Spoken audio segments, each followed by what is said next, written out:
তৃণমূলের কোনো নেতাকর্মী নয়, স্টেজে বিধায়কের পাশে রয়েছেন অসহায় দুস্থ মানুষজন। মুখ্যমন্ত্রী মমতা বন্দ্যোপাধ্যায়ের জন্মদিনে অসহায়দের দিয়ে কেক কাটিয়ে নজির সৃষ্টি করলেন সাগরদিঘির বিধায়ক বাইরন বিশ্বাস। রবিবার বিধায়কের ব্যতিক্রম চিত্রে সাড়া ফেলেছে সাগরদিঘিতে। উল্লেখ করা যেতে পারে, বিভিন্ন প্রান্তের মতো আজ 5ই জানুয়ারি মুখ্যমন্ত্রী মমতা বন্দ্যোপাধ্যায়ের জন্মদিন পালন করা হচ্ছে সাগরদিঘিতে। এবছর মুখ্যমন্ত্রীর জন্মদিনে বিশেষ উদ্যোগ গ্রহণ করেন বিধায়ক বাইরন বিশ্বাস।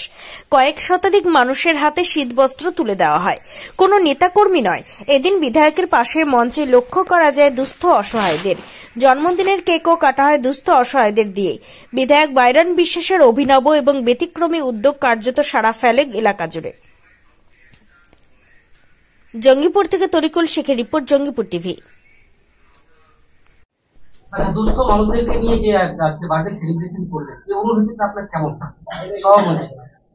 এরকম প্রোগ্রাম আমরা আগে থেকেই করে থাকি। এটা খুব ভালো প্রোগ্রাম হলো এবং ওনারাও খুশি হলো, দুস্থ অসহায় যারা ছিল। তো এরকম করলে দেখুন, সবাই টাকা পয়সার লোভী নয়, একটু মান সম্মানের লোভী। যে মান সম্মান যদি পায় তো ওনারা এমনিতেই আপনাকে ভালোবাসবে, আপনার পার্টিকে ভালোবাসবে, আপনার ব্যক্তিত্বকে ভালোবাসবে, আপনাকে ভালোবাসবে। আচ্ছা, আজকে কতজনকে শীতবস্ত্র দেওয়া হবে? আজকে ধরুন, এগুলো আমি সংখ্যায় বলে ছোট করতে চাই না, যতটা পারলাম আমার সামর্থ্য অনুযায়ী আমি করলাম। কেমন লাগছে আপনাকে? খুব ভালো লাগছে। ভালো লাগছে, খুশি তো?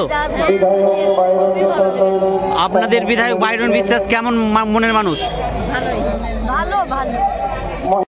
কেমন লাগছে আপনাকে?